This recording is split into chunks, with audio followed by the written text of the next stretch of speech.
भरत की वजह से कैकेयी ने नहीं दिया था श्री राम को 14 वर्ष का वनवास। कैकेयी राजा दशरथ की तीसरी पत्नी भगवान राम से अपने बेटे भरत से भी ज़्यादा प्रेम करती थी। उन्हें राम से बहुत आशाएं थी। जब कैकेयी ने भगवान राम से 14 वर्ष का वनवास मांगा था तब सबसे ज़्यादा भरत हैरान हुए थे, क्योंकि वह जानते थे कि माता राम से कितना प्रेम करती हैं। लेकिन आपको जानकर हैरानी होगी कि देवताओं ने कैकेयी से यह काम करवाया था। इसके पीछे एक रोचक कथा है। विवाह से पहले कैकेयी महर्षि दुर्वासा की सेवा किया करती थीं। सेवा से प्रसन्न होकर महर्षि दुर्वासा ने कैकेयी का एक हाथ वृक्ष का बना दिया और आशीर्वाद दिया कि भविष्य में भगवान तुम्हारी गोद में खेलेंगे। समय का पहिया चलता रहा और कैकेयी का विवाह राजा दशरथ से हो गया। एक समय स्वर्ग में देवासुर संग्राम आरंभ हो गया। देवराज इंद्र ने राजा दशरथ को सहायता के लिए बुलाया। रानी कैकेयी भी महाराज की रक्षा के लिए सारथी बनकर देवासुर संग्राम में पहुंच गईं। युद्ध के दौरान दशरथ जी के रथ की पहिए से कील निकल गया और रथ लड़खड़ाने लगा। ऐसे में कैकेयी ने कील की जगह अपनी उंगली लगा दी और महाराज की जान बचा ली। राजा दशरथ को जब पता चला कि कैकेयी ने युद्ध भूमि में किस साहस का परिचय दिया है तो वह बहुत प्रसन्न हुए और 3 वरदान मांगने के लिए कहा।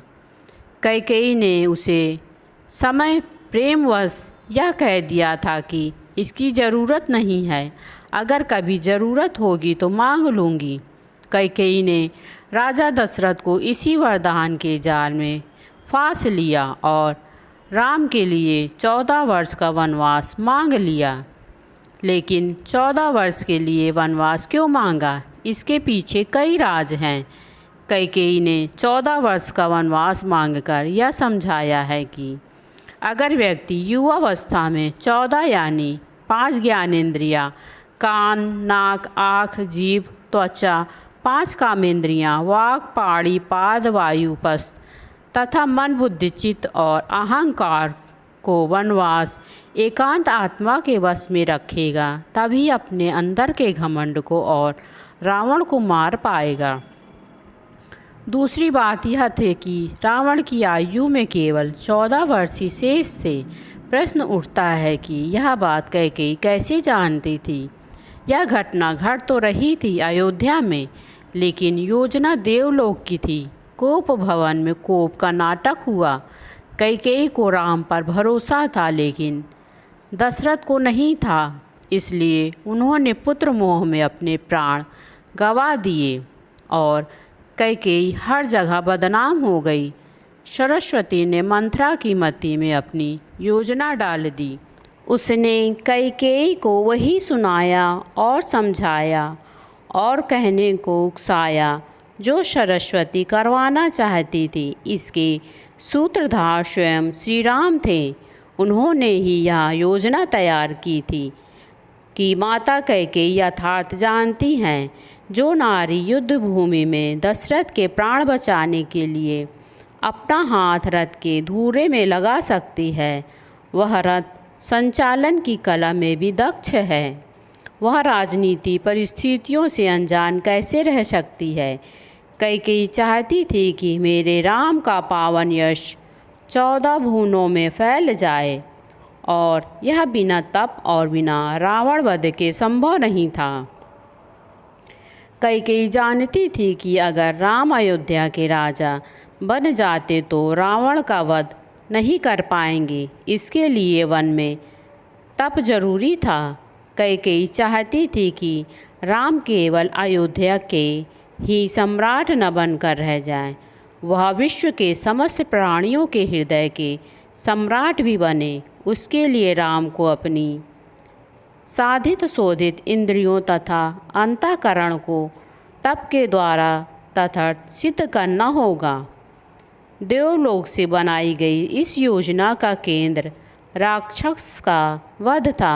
महाराज के उस श्राप का समय पूर्ण होने में 14 वर्ष ही शेष थे, जो श्राप उन्हें रावण को दिया था कि मेरे वंश का राजकुमार तेरा वध करेगा, जिससे भगवान राम ने रावण का वध किया और देवलोक योजना पूरी की।